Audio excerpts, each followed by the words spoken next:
Hello everyone, Girnar coaching academy या चॅनलवर तुमच्या सर्वांचं स्वागत आहे. समास संबंध या टॉपिकवरचे संख्यावरती कसे प्रश्न विचारले जातात आणि त्याचे एक्झाम्पल आपण पार्ट 1 व्हिडिओमध्ये बघितले. जेणे कोणी या व्हिडिओचा पार्ट 1 बघितला नसेल त्यांनी पार्ट 1 नक्की बघा, लिंक डिस्क्रिप्शन बॉक्समध्ये दिलेले आहे. आणि या व्हिडिओमध्ये आपण या टॉपिकवरती अजून कशा प्रकारे प्रश्न विचारले जातात, म्हणजे वर्ण, संख्यावर्ण किंवा शब्द याच्यावरती शाब्दिक उदाहरणं कशी असतात किंवा कोणकोणत्या टाईपचे प्रश्न विचारले असतात ते बघूयात. पहिला प्रश्न बघूया. ए ला जसे डी तसे आय ला काय, म्हणजे समान संबंध कसा आहे, ए चा आहे डी शी तर आय ला काय असं विचारले. किंवा हाच प्रश्न कसा विचारतात आपण बघितलं, ए ला डी तर आय ला काय, म्हणजे हा शाब्दिक रूपात असा प्रश्न देखील विचारला जातो की ए ला जसं डी तर आय ला काय. तर आता इथं काय लॉजिक आहे, काय संबंध आहे या दोन मध्ये. ए नंतर डी कितव्या स्थानावरती आहे, म्हणजे एबीसीडी जर आपण बघितली, A B C D E F G H I J K L M, थोडक्यात आपण इथेपर्यंत लिहून घेऊ. ए पहिल्या स्थानावरती आहे आणि डी कितवा आहे, ए नंतर पहिलं, दुसरं आणि तिसरं डी आहे. सेम तेच लॉजिक इथे बघायचं. आय आहे, आय नंतर आय पहिलं स्थान, नंतर तिसरं पाहिजे आपल्याला, पहिलं, दुसरं आणि तिसरं काय आहे, एल, म्हणजे ए नंतरचं तिसरं आहे वर्ण डी, म्हणून आय नंतरचं तिसरं वर्ण काय, एल, म्हणजे आपलं उत्तर काय याचं ऑप्शन नंबर 1 एल हे झालं याचं आन्सर. नेक्स्ट क्वेश्चन बघूया.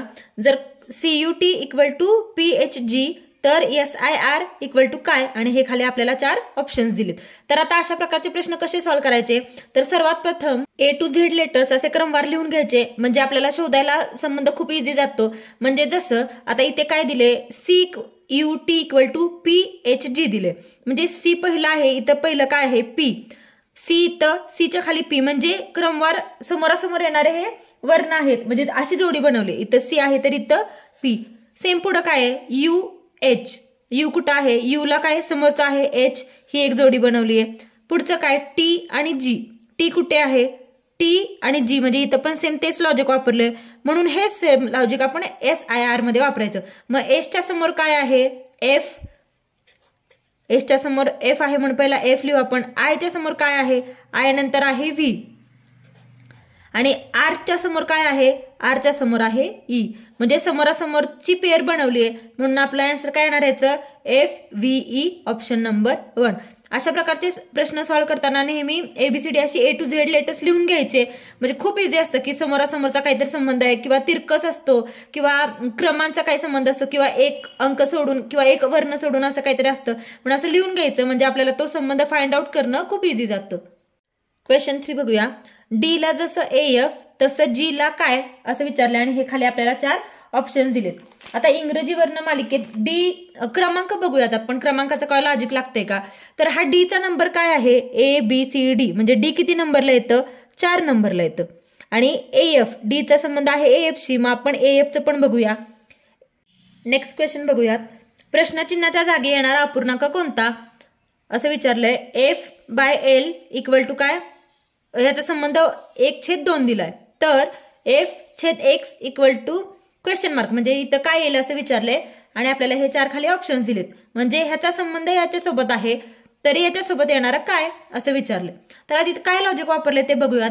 एफचा वर्णमालिकेत क्रमांक कितवा असतो, कितव्या क्रमांकाला एफ येतं, तर एफचा क्रमांक असतो 6वा, एफचा क्रमांक असतो 6वा, आणि एलचा क्रमांक कितवा असतो, एल वर्णमालिकेत कितव्या क्रमांकाला येतं, तर ते 12व्या क्रमांकाला येतं, म्हणजे 6/12 ह्याचे क्रमांक आहेत.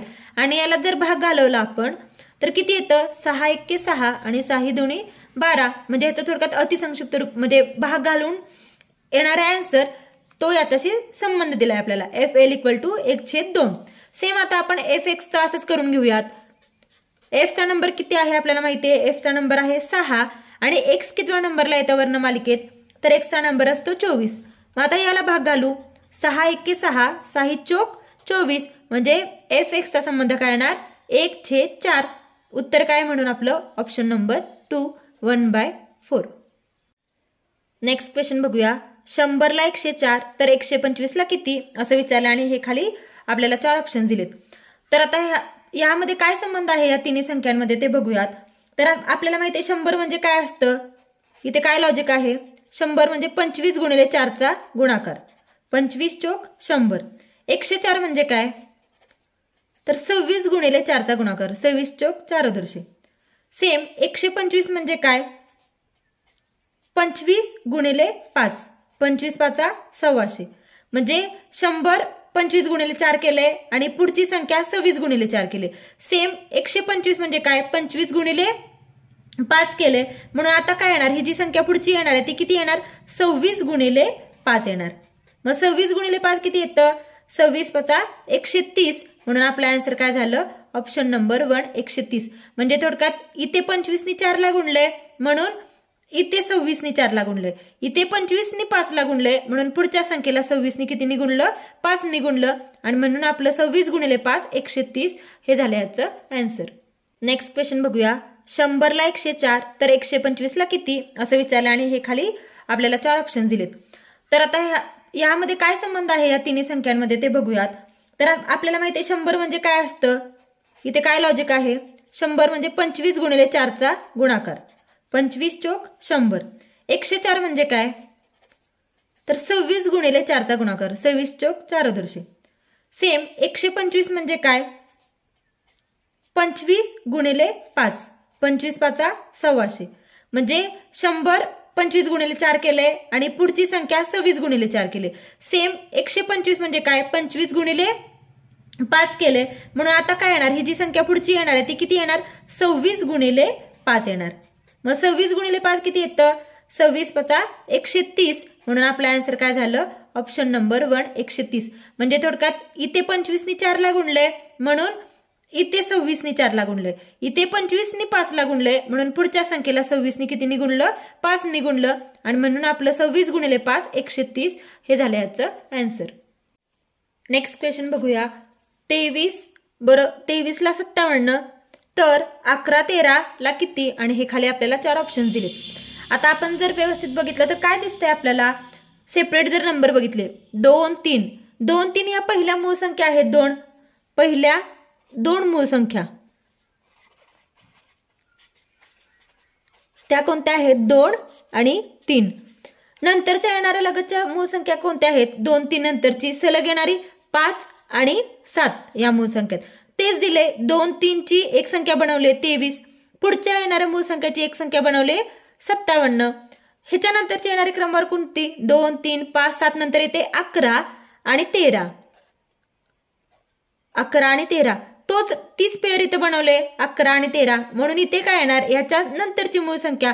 मग 11 आणि 13 नंतरची मूळ संख्या काय येते, तर 17 आणि 19 या त्याच्या पुढच्या येणाऱ्या मूळ संख्या आहेत 2, म्हणजे 17 आणि 19 या एकत्र संख्या, म्हणजे ह्याचं उत्तर झालं 17 आणि 19. म्हणजे याचं उत्तर काय, ऑप्शन नंबर 3 17 आणि 19. म्हणजे थोडक्यात इथं काय लॉजिक आहे, या सलग क्रमवार मूळ संख्या आहेत 2 3 5 7 11 13 17 आणि 19. पुढचा प्रश्न बघूया. 3 12 तर 6 ला किती, आणि हे आपल्याला 4 ऑप्शन्स आहेत.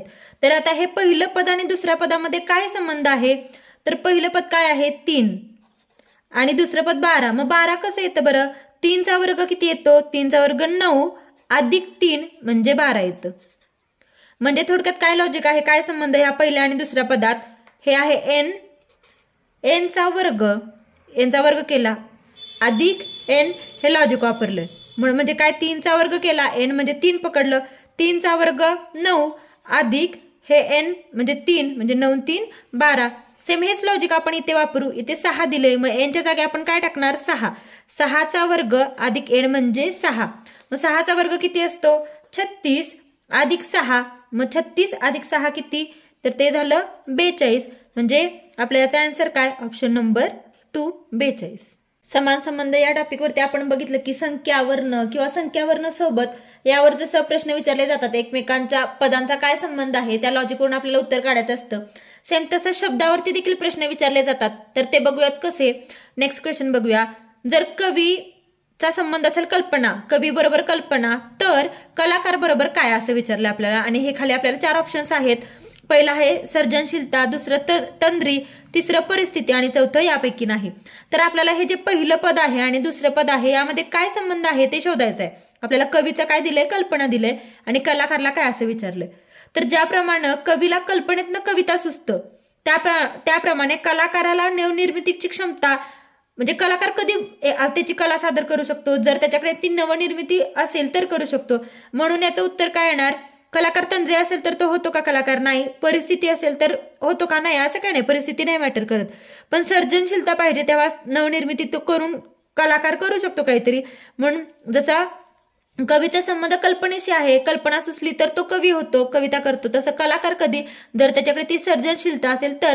म्हणून याचा आपला आन्सर काय, ऑप्शन नंबर 1. अशा या लॉजिकनी काढायचे असतात हे प्रश्न.